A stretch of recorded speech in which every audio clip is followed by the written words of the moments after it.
Parece que nada faz sentido quando as coisas não são experimentadas com coerência. Por isso, na mensagem de hoje, a gente vai falar sobre foco. Foco é aquilo que permite você enxergar as coisas como elas de fato são, a sua vida, a história que acontece ao nosso redor e a partir daquilo que a revelação do Cristo poderoso e ressurreto nos revela sobre a realidade. Por isso eu convido você a pensar hoje sobre o texto de Apocalipse capítulo 1, do versículo 9 até o versículo 20, nos mostrando como é que Cristo realinha as nossas expectativas, em especial o nosso foco a respeito da realidade.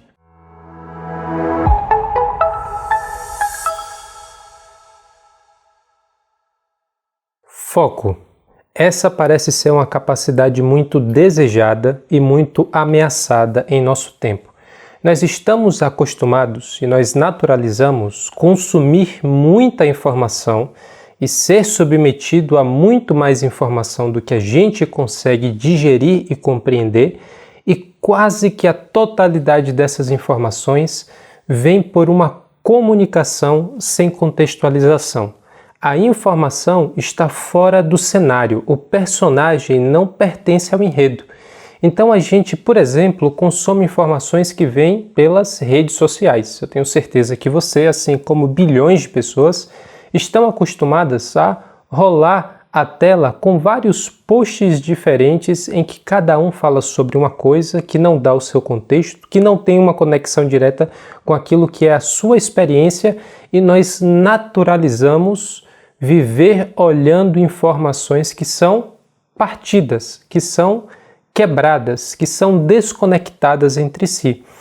E isso começa a afetar a nossa capacidade de ter foco sobre as coisas, de enxergar a imagem com nitidez e de ter foco nesse sentido de permanecer olhando, observando e compreendendo as coisas de uma forma coerente. E o problema da fragmentação não acontece apenas no nível dessa atenção que nós damos às tarefas que estão diante de nós. O problema da perda de foco acontece em mais de um nível, porque essa fragmentação atinge as pessoas que nós somos. E esse é um problema talvez mais grave do que a perda de foco que nos atrapalha de fazer a tarefa que está diante de nós. Essa naturalização de experimentar o mundo como partes divididas, partes desconectadas, começa a gerar em nós a sensação de que nós somos pessoas que são fragmentadas. Nós somos pessoas que não conseguem ter um foco sobre as coisas que realmente importam e não conseguimos ter um foco a respeito das pessoas que nós somos. Como é que a gente enxerga o sentido do que acontece dentro de nós e fora de nós. Por isso, parece que muito do mal-estar que nós temos como civilização está relacionado à nossa dificuldade de manter o foco. O livro de Apocalipse tem muitas funções dentro da narrativa bíblica. Ele aparece como o último livro do Novo Testamento, o último livro do cânon bíblico, e desempenha, dentre as várias funções, essa importante tarefa de manter o foco, de ajustar essa história que foi narrada nos 65 livros anteriores em torno de uma imagem coerente, em torno de uma mensagem que faz sentido. Nós não temos uma enciclopédia de vários fatos importantes, de vários personagens que passaram ao longo da história. Não, nós temos uma história e nós precisamos ajustar o foco de toda a narrativa bíblica para a gente entender o que é que essa história está contando. E da mesma forma, isso não acontece apenas com o texto bíblico, mas a partir do texto bíblico acontece com a nossa própria vida. Então eu vou convidar você para ajustar o foco e ler junto comigo Apocalipse capítulo 1, do versículo 9 até o versículo 20, mas nós vamos prestar mais atenção, em particular do versículo 12 até o versículo 16. Diz assim, Apocalipse 1, versículo 9. Eu, João, irmão e companheiro de vocês no sofrimento, no reino e na perseverança em Jesus, estava na ilha de Patmos por causa da palavra de Deus e do testemunho de Jesus.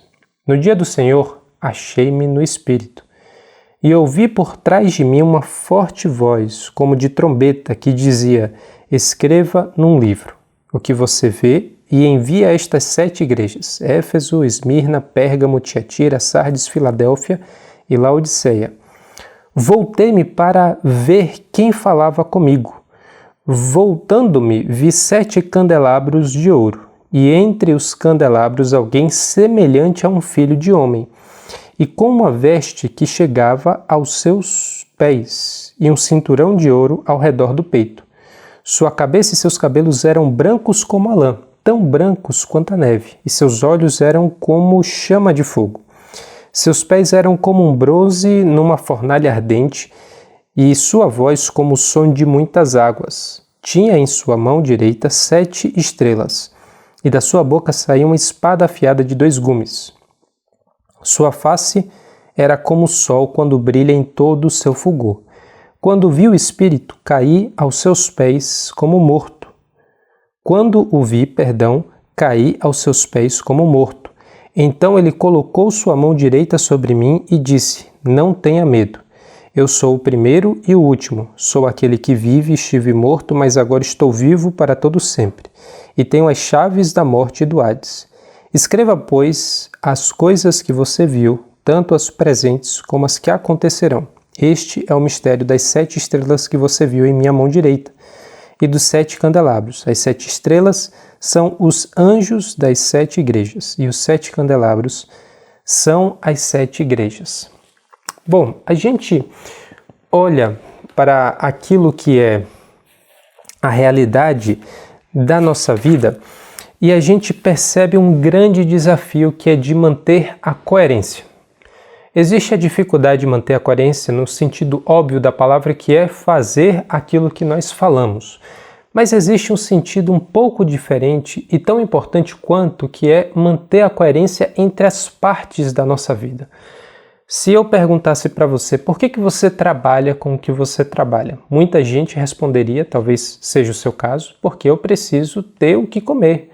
O meu trabalho é a fonte de sustento para colocar comida na mesa. Por que você faz o que você faz no seu tempo livre? Porque eu gosto dessas coisas, eu gosto de praticar esse esporte, eu gosto de assistir essas séries, eu gosto de ler esses livros, eu gosto de realizar essa atividade. Por que você constrói a sua família da forma como você constrói a sua família? Porque foi assim que os meus pais fizeram, e foi assim que os pais dos meus pais fizeram. É assim que eu aprendi e é assim que eu reproduzo. E talvez você não perceba como as diferentes respostas para essas perguntas não têm ligação entre si. Não há necessariamente um problema particular em cada resposta para cada pergunta. O problema é que as respostas importantes para as coisas que fazemos com o nosso tempo, as decisões que tomamos diante das realidades que precisamos definir, essas coisas não se conversam. É como se a nossa vida, assim como as informações da rede social, ou assim como as informações na página do jornal, elas parecem ser desconectadas. E veja que isso é um problema muito grave. Por quê? Muitas vezes o gênio do maligno não está em nos induzir a um pecado escandaloso. Está em silenciosamente nos convencer que a vida e a nossa trajetória não precisa ser assim tão coerente. Muitas vezes, o pecado que o mal e Satanás nos induz a cometer é de ter uma vida fragmentada. É não perceber ou não achar que as coisas precisam fazer assim tanto sentido. E quando a gente olha para essa realidade de que a coerência não é uma coisa simplesmente agradável, mas uma coisa necessária, a gente começa a perceber que o problema da falta de coerência também transborda para a maneira como a gente lê o texto bíblico. Transborda para a maneira não só como a gente interpreta as Escrituras, mas como a gente se relaciona com o próprio Deus. E aí a gente, por exemplo, lê os textos de uma forma desconectada e tem uma imagem de Deus e uma relação com o Criador que também muitas vezes não faz tanto sentido assim. Eu acho que um dos livros que mais sofrem com esse tipo de incoerência é o livro de Apocalipse. Primeiro, as pessoas acreditam que a Bíblia fala a respeito da revelação de Deus, da graça e do amor de Deus e toda essa mensagem que supostamente é para nos dar a certeza de que a gente vai para o céu quando morrer. Eu acho que tem muito mais em todos os livros da Bíblia do que isso. Mas muitas pessoas têm essa percepção geral dos 65 livros que precedem o Apocalipse. E quando chega no Apocalipse, o que é que essas pessoas esperam encontrar nesse livro? A narrativa a respeito do fim do mundo. Apocalipse se tornou um sinônimo para fim do mundo. E nós usamos a palavra dessa maneira no sentido mais popular. O Apocalipse está prestes a acontecer, ou seja, Deus está prestes a destruir esse mundo que nós vivemos e levar aqueles que são os eleitos para o céu. Na verdade, a palavra Apocalipse é um termo grego que tem tradução para a língua portuguesa, que é revelação. O Apocalipse não é sinônimo de fim do mundo. Apocalipse é sinônimo de revelação. Assim como de Gênesis a Judas nós encontramos a revelação da pessoa de Deus, em Apocalipse nós encontramos a revelação. A revelação no sentido não de que ela é a mais importante, mas ela é a convergência de todas as revelações anteriores nessa revelação que Cristo dá a João e João transmite para as igrejas da Ásia. E a partir das igrejas da Ásia, essa carta chega a todo o povo de Deus em todo o tempo que se segue a partir da história dessa visão. Então, quando a gente abre o livro do Apocalipse, o primeiro ajuste de foco que a gente precisa fazer é justamente em relação às expectativas do que a gente espera encontrar aqui. E quando a gente olha para o Apocalipse dessa maneira, nós vemos que essa é a última revelação que Deus dá como a palavra válida para todo o seu povo em todos os tempos. E o que é que a gente encontra? O que é que a gente vê quando abre a Bíblia na primeira página das últimas palavras? O que é que a gente encontra na visão que João recebe da parte de Cristo? A gente encontra uma visão do próprio Cristo, aquilo que a gente leu do versículo 9 em diante, mas em especial do versículo 12 até o versículo 20, a gente vê a pessoa de Jesus. A gente encontra a descrição ali do que João enxergou nesse que é descrito como um filho de homem. E quando a gente então olha para Jesus nos termos que João descreve, a gente começa a enxergar uma imagem que talvez seja muito diferente da imagem que a gente formou na nossa mente e da imagem que nós consolidamos no nosso coração quando a gente leu apenas os evangelhos ou quando a gente leu de forma desconectada apenas as cartas de Paulo. Quando a gente olha para o Jesus do Apocalipse, parece que todas essas imagens anteriores ganham novos tons e novos contornos. A gente então precisa observar esse Jesus do Apocalipse como sendo esse que foca toda a história do próprio Messias, mas como aquele que coloca em foco a nossa própria história e como aquele que coloca em foco toda a história das pessoas que estão ao nosso redor e da realidade em que nós estamos inseridos. A gente então começa a olhar especificamente para as palavras que João registra aqui e a gente percebe que uma das primeiras características que ele aponta é que Jesus se apresenta como alguém que é semelhante a um filho de homem. E essa não é uma imagem que aparece pela primeira vez aqui em Apocalipse. Você vai lembrar que os evangelhos registram em vários momentos Jesus se referindo a si mesmo como sendo esse filho do homem. E não é o evangelho, seja de Mateus, Marcos, Lucas ou João, não são os evangelhos os primeiros a trazerem essa expressão como expressão que se refere a uma pessoa e uma pessoa com uma missão e com um caráter, com uma capacidade muito bem definida e específica. A primeira vez que essa expressão aparece na Bíblia, filho do homem, está em Daniel, capítulo 7, versículo 13. Eu vou até pedir para você acompanhar comigo a leitura desse texto de Daniel, porque essa é uma passagem que vai influenciar várias outras passagens do Novo Testamento. Daniel tem uma visão que começa com 4 animais que são destinados à destruição, animais aterrorizantes, uma mistura de leão com asas, de urso também com asas e outro animal que parece uma terrível besta com vários chifres, e depois que ele vê 4 animais que despertam grande temor e pavor em Daniel, a gente tem essa descrição, no versículo 13 em diante. Em minha visão à noite vi alguém semelhante a um filho de homem, vindo com as nuvens dos céus. Ele se aproximou do ancião e foi conduzido à sua presença. Ele recebeu autoridade, glória e o reino. Todos os povos, nações e homens de todas as línguas o adoraram. Seu domínio é um domínio eterno que não acabará, e o seu reino jamais será destruído. Desse ponto em diante, a história a respeito da maneira como Deus traria libertação para o seu povo nunca mais foi o mesmo, porque o povo judeu nunca mais parou de pensar e refletir quando é que chegaria esse Filho do Homem, como é que ele estabeleceria esse reino que nunca mais seria destruído, como é que ele conquistaria esse poder que não poderia mais ser ameaçado por nenhum outro reino da terra. E essas reflexões acompanharam o povo judeu, acompanharam o povo de Deus durante muitos anos, até que chega a pessoa de Jesus. E o que é que Jesus fala a respeito do Filho do Homem? Ele não fala a respeito do Filho do Homem como uma pessoa distinta que vai chegar para mudar a história. Ele fala: eu sou o Filho do Homem. O Filho do Homem que veio estabelecer o reino de Deus, e o reino de Deus que foi inaugurado por ele, que se identificava como sendo essa figura tão aguardada. E qual é o problema todo nessa história? Porque Jesus não tem nada a ver com o Filho do Homem, conforme as pessoas do seu tempo esperavam que fosse o Filho do Homem.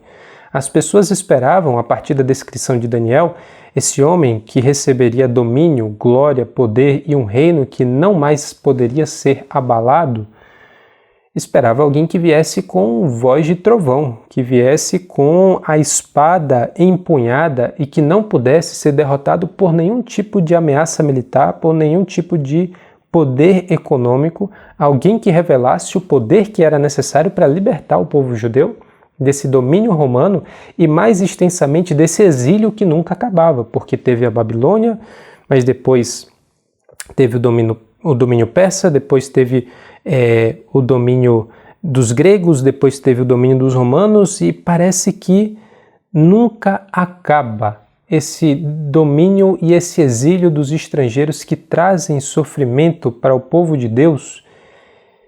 E eles ficam se perguntando quando é que de fato a libertação chegará por meio desse que vai receber do próprio ancião, claramente uma figura que se referia a Deus, a libertação para esse exílio que não acaba nunca. E Jesus fala: esse tempo chegou. Bem-aventurados são vocês, pobres em espírito, porque de vocês é o reino dos céus. O tempo da libertação chegou.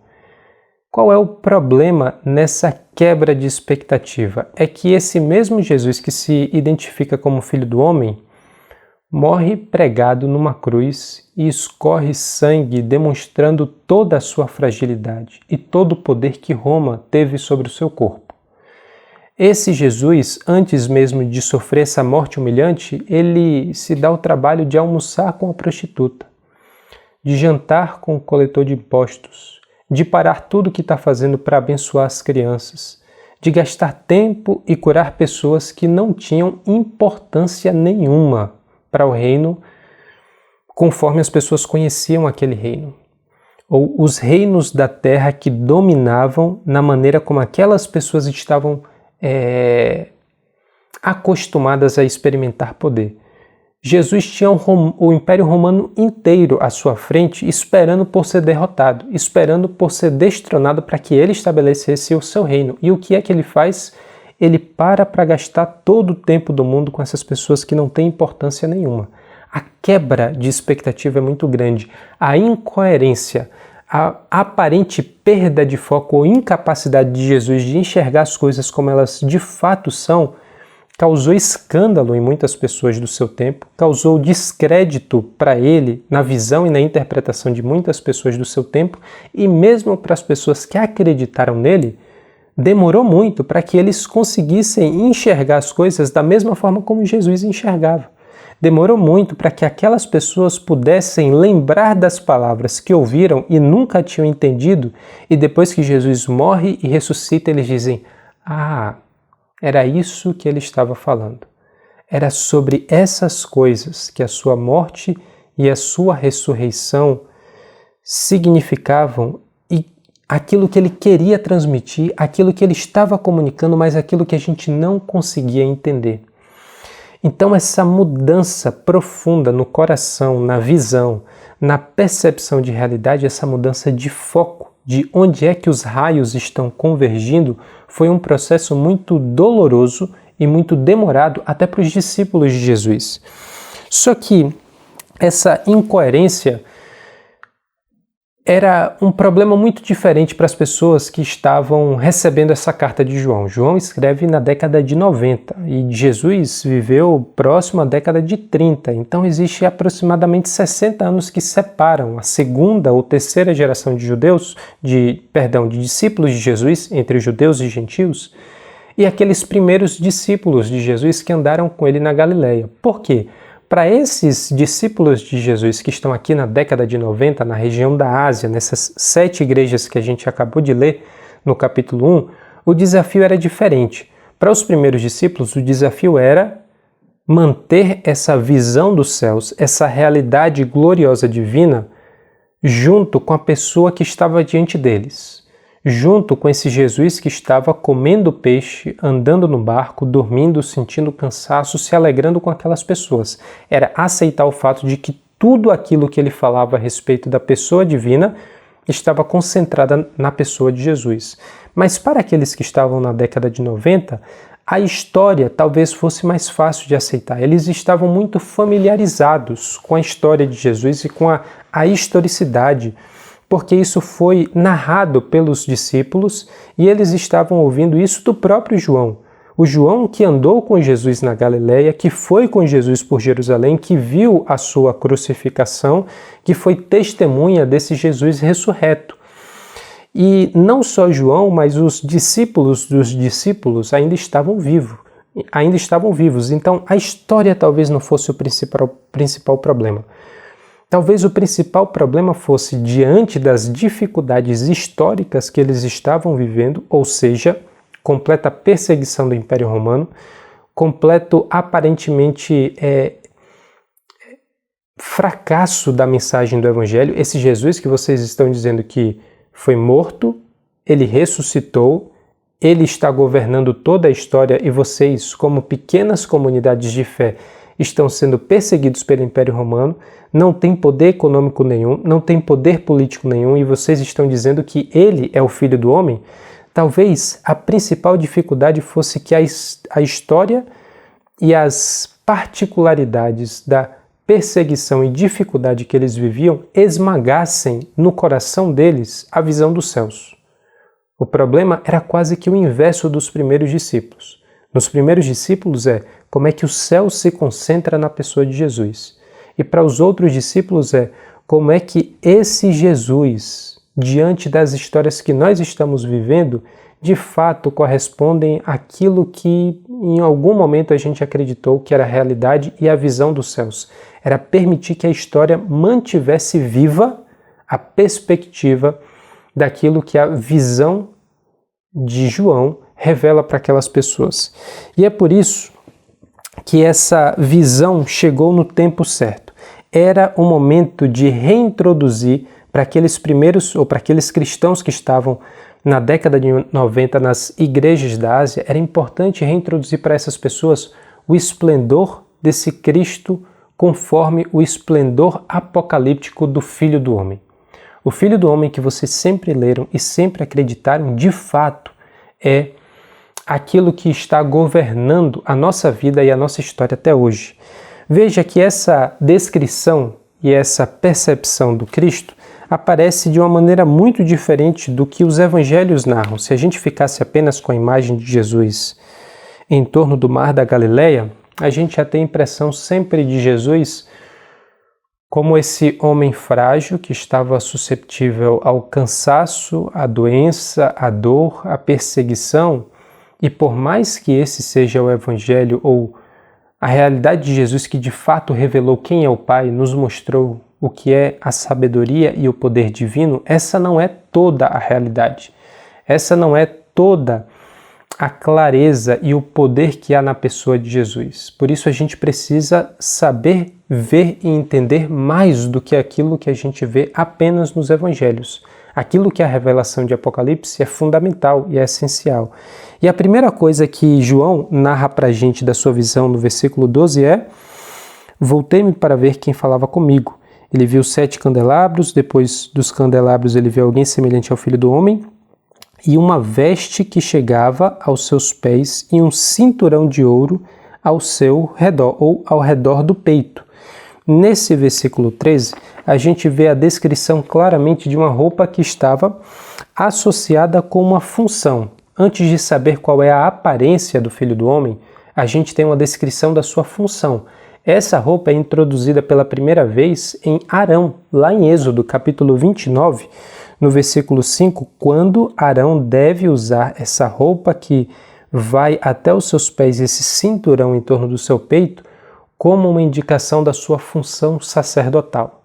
A primeira descrição de João é: esse Cristo glorioso é um Cristo que é sacerdote. E o sacerdote é alguém que constrói uma ponte. O sacerdote é aquele que apresenta Deus aos homens e apresenta os homens a Deus.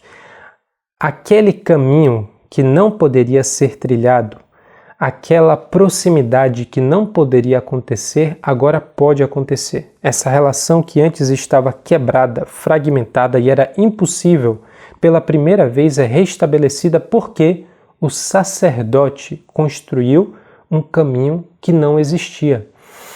E quando Jesus abre esse caminho, ele abre esse caminho em um terreno que estava completamente tomado e obstruído pelo medo, pela culpa e pelo pecado.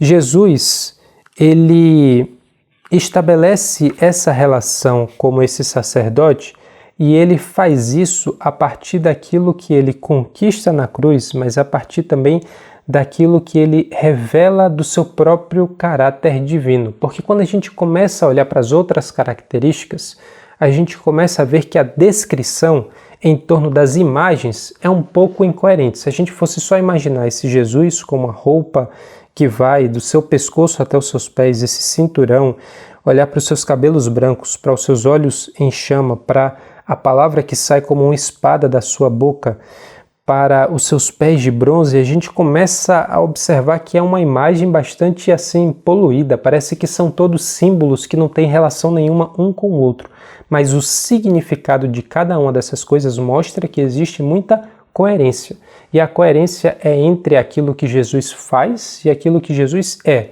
Por quê? Os dois próximos símbolos que são apresentados por João é justamente os seus cabelos brancos e os seus olhos em chama. A nossa pergunta é: será que a função de sacerdote se encaixa na pessoa que Jesus de fato é? A nossa pergunta é por coerência. Será que as partes dessa revelação fazem sentido entre si? E Jesus é o sacerdote não apenas que traz o perdão, mas que é o perdão. Ele não está apenas apresentando para a gente um caminho a seguir. Ele é o caminho no qual nós seguimos. Jesus não simplesmente aponta a direção. Jesus é a pessoa por meio de quem nós temos acesso ao Pai. O sacerdote, no caso de Jesus, não é apenas uma pessoa pura, mas é alguém purificador. Por isso, a importância desse símbolo dos olhos, que aparecem como olhos em chamas, olhos flamejantes que apontam para a gente não apenas a santidade de Deus, a santidade de Cristo, e isso é simbolizado pelo cabelo branco de Jesus nessa revelação que ele dá a João, mas também pelos olhos em chamas que purificam tudo aquilo que não é santo. Jesus é aquele que é puro, aquele que nos traz o perdão, e os cabelos brancos nos lembram isso, mas Jesus é aquele que é o purificador. É muito interessante a gente perceber que a santidade de Jesus não é algo a ser protegido ou protegida. A santidade de Deus na Bíblia não é algo que precisa ser colocado dentro de um templo para que não seja maculado pelo pecado do povo. A ideia é a inversa. A santidade de Deus, a santidade de Cristo que se revela no Apocalipse é algo tão poderoso que aquilo que não é puro não sobrevive, não subsiste na sua presença. Os olhos nos lembram que esse Cristo olha não apenas para nós, mas olham para dentro de nós. E tudo aquilo que é impuro não sobrevive a esse olhar purificador, santificador do Messias. A santidade, então, ela não é só comunicada, ela é algo que muda as pessoas que nós somos quando nós chegamos à sua presença. E depois, João vai falar sobre os pés de bronze. Talvez você lembre da imagem que aparece lá em Daniel capítulo 2, em que Nabucodonosor, antes do sonho de Daniel, no capítulo 7, Nabucodonosor tem um sonho. E ele vê uma imagem que é feita de ouro, de prata e de bronze, mas essa estátua suntuosa tem pés que são a mistura de ferro e barro. Ferro e barro não formam uma boa liga. Não importa quão poderosos sejam os reinos representados pela cabeça, pelo tronco ou pelas pernas dessa estátua. Tudo isso está baseado em ferro e barro, algo que não se sustenta. Na sequência da imagem, uma pedra que rola bate contra aquela estátua e tudo é despedaçado. Por quê? Aquilo não tem sustentação, aquilo não tem sobrevivência por si só. É claro que Daniel está falando de reinos específicos que vêm em domínio do povo de Israel, em domínio do povo judeu. Mas aquilo também é uma representação para todos os reinos da terra. O contexto é muito ampliado quando a lembrança desse sonho de Nabucodonosor é trazida aqui para Apocalipse capítulo 1 para dizer que aqui também está uma imagem que é suntuosa. Aqui está uma imagem que é poderosa, que é essa descrição da cabeça aos pés do Cristo glorioso. Só que a base não é feita de ferro e barro, é feita de bronze. Essa mistura de metais que é resistente e que é durável, que resiste àquilo que são as intempéries e que resiste àquilo que é a ação do tempo. A estátua e o fundamento desses pés de bronze, como que submetidos ao fogo de uma fornalha ardente, mostra pra gente que a sustentação do reino de Deus é muito mais poderosa do que a sustentação dos reinos da terra. Todos os reinos da terra são como os ídolos do nosso coração. Tem pés de barro, não vão sobreviver. Mas o reino de Deus irá subsistir para sempre. O reino de Deus irá dominar para sempre, para sempre. E nessa imagem a gente percebe também que é um reino que foi provado pelo fogo. É a ideia de que esse reino não está sendo colocado diante de nós como um reino que não foi testado contra a força do inimigo. Para falar a verdade, isso não é algo que aparece em Apocalipse ou não aparece nas cartas de João, mas aparece bem articulado nas cartas de Paulo. O Cristo que se apresenta a nós, tendo morrido na cruz, frustrando toda a expectativa que tínhamos até aquele momento sobre como o Filho do Homem conquistaria poder e domínio, esse Cristo que morre e ressuscita, ele conquista o poder, ele conquista o domínio por meio do seu sacrifício, mas ele faz isso não destronando Roma, não destronando os babilônios, não destronando a Grécia. Ele conquista esse poder destronando a morte. A morte é o último inimigo a ser vencido. E ela já foi vencida na morte e na ressurreição de Jesus. Onde está, ó morte, o seu aguilhão? Onde está, ó morte, o seu poder? O último recurso dos tiranos é a morte. A última ameaça daqueles que querem dominar sobre nós é a morte. Ou você faz, ou você morre. Ou você faz, ou você será privado daquilo que é a sua condição mais básica de sobrevivência. E o que é que Jesus está nos apresentando? Esse é o reino que vai subsistir porque eu tenho as chaves do Hades. A morte já não tem mais poder sobre vocês. O que é que o Império Romano pode tirar de vocês?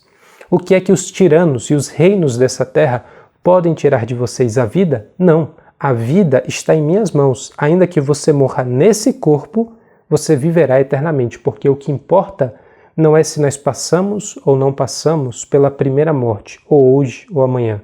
Certamente passaremos.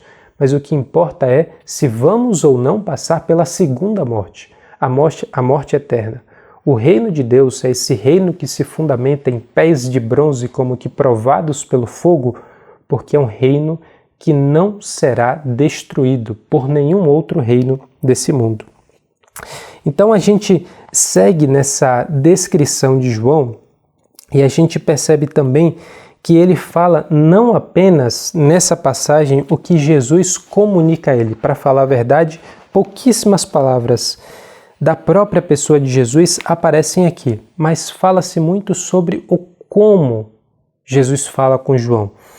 Porque ele diz o seguinte: seus pés eram como um bronze numa fornalha ardente e sua voz como o som de muitas águas. Talvez você já tenha tido essa experiência de presenciar uma grande e uma volumosa queda d'água. Talvez você já teve o privilégio de ir nas cataratas do Iguaçu. Talvez você pôde pelo menos presenciar o que é assim a sensação de chegar muito perto de uma cachoeira que é muito grande. O que antes parece ser inofensivo, que é a água, aquilo que é fundamental para a vida humana, aquilo que é agradável no contato com o corpo, aquilo que parece ser quase que uma coisa inofensiva, quando a gente chega próximo a uma grande queda d'água, a gente percebe o poder e a glória que há revelado no poder de Deus, que fala como a voz ou o som de muitas águas. Veja que João não está discutindo ou não está revelando o que Jesus falou, mas como ele falou. E só em nos dizer como Jesus falou com João, o nosso coração começa a se colocar em uma postura muito diferente. É como se João estivesse evocando em nós uma resposta de adoração. Eu não sei o que Jesus vai falar, eu não sei o que ele vai revelar, mas quando eu imagino Jesus falando com João como uma voz que é o som de muitas águas, a gente já tem quase que esse ímpeto de se prostrar em adoração. Na verdade, a resposta de João, quando vê todas essas coisas, é cair como morto. E ainda que a gente possa condenar João nessa situação, talvez a gente fizesse algo muito parecido com o que João fez, porque é como se fosse glória demais, é como se fosse poder demais revelado diante da mesma pessoa que ele sempre orou, com quem o próprio João andou à beira do mar da Galileia, o próprio Jesus que parecia ser muito familiar a esse apóstolo e de repente ele aparece com toda essa glória e fala com essa voz poderosa e evoca na pessoa de João uma resposta de muita reverência. E quando a gente então começa a pensar sobre esse mesmo Jesus, mas de uma forma completamente diferente, a gente começa a perceber que a nossa resposta a Jesus nunca pode ser uma resposta tímida, uma resposta vacilante.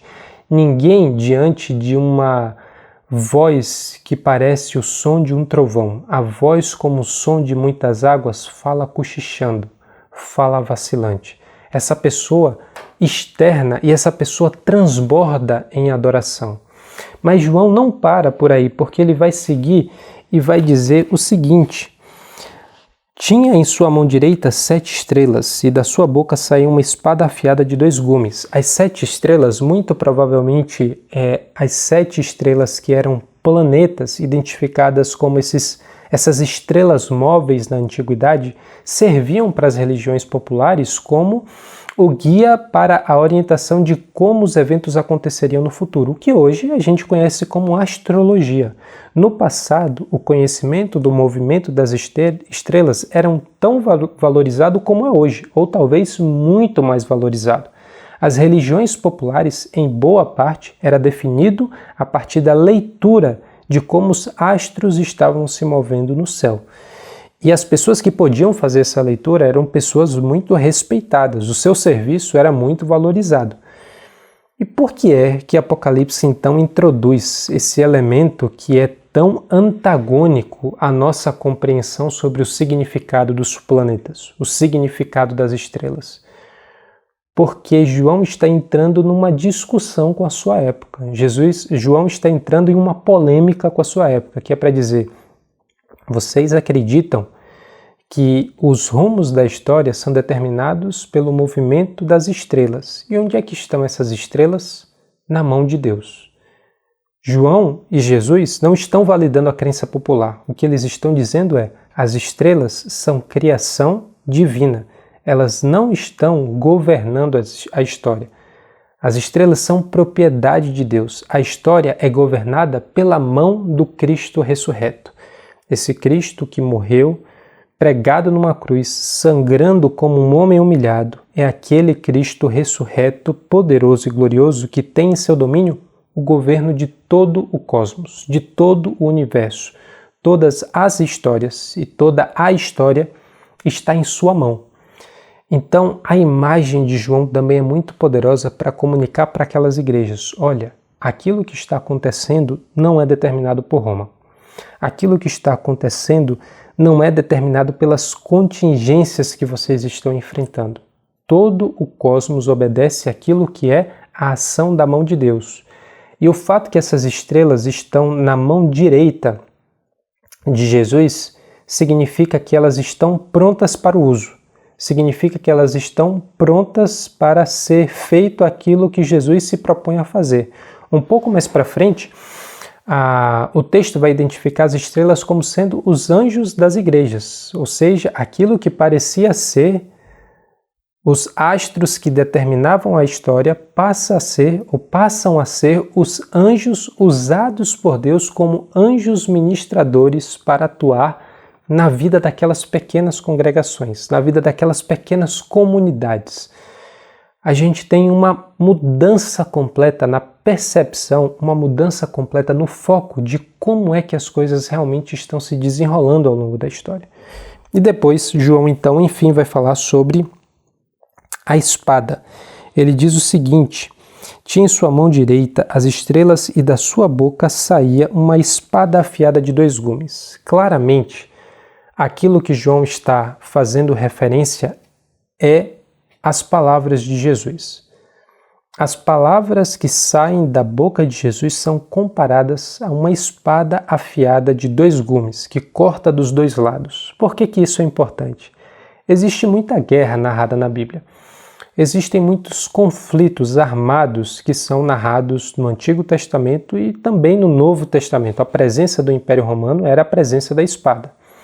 Mas ao longo da revelação bíblica e ao longo da trajetória de Deus na relação com a sua criação, o poder militar vai rapidamente se transformando no poder da palavra. Porque desde o começo, o grande poder criador e definidor da história é o poder da palavra. E disse Deus. E pela palavra ele criou os céus, ele criou a terra, ele criou os animais, o ser humano e tudo que existe. Pela palavra. Por meio do pecado, vem também a morte junto com a espada, junto com a arma de fogo, que não está presente na narrativa bíblica, mas está muito presente na nossa realidade. E a gente começa, pela história marcada pelo pecado, a reconhecer que o poder que realmente domina, o poder que esse mundo reconhece, é o poder que vem pela boca da arma. E o poder que é reconhecido pelo discípulo de Jesus é o poder que vem pela palavra do Cristo. Nós não reconhecemos o poder que vem pela arma como sendo a grande determinante, aquilo que realmente tem poder de transformar as realidades, as pessoas, as fronteiras, as relações de poder. Essas coisas não são determinadas pela boca da arma. Aquilo que realmente transforma pessoas, o mundo e a história é o poder que vem pela palavra de Deus. E quando a gente chega em Jesus, e quando a gente chega mais especificamente no Jesus descrito no livro de Apocalipse, o que a gente percebe é o poderio militar se transformou em metáfora para a palavra de Deus. A espada deixou de ser a espada física para ser a espada da palavra. Jesus falou para Pedro: coloque de lado a espada de uma vez por todas. Será que você não entendeu sobre o que é o reino de Deus? E claramente Jesus não veio estabelecer um reino que vem pela nossa espada ou pela nossa força, mas ao mesmo tempo a sua palavra em Hebreus é comparada como uma espada que é mais cortante do que uma espada de dois gumes, aquela que consegue dividir entre juntas e medulas, entre alma e espírito, aquela que consegue discernir e julgar as intenções do coração. A palavra de Deus passa a ser a referência absoluta do que é poder, passa a ser a referência absoluta do que é que cria realidades e destrói reinos e domínios inteiros, tudo pelo poder da palavra de Cristo.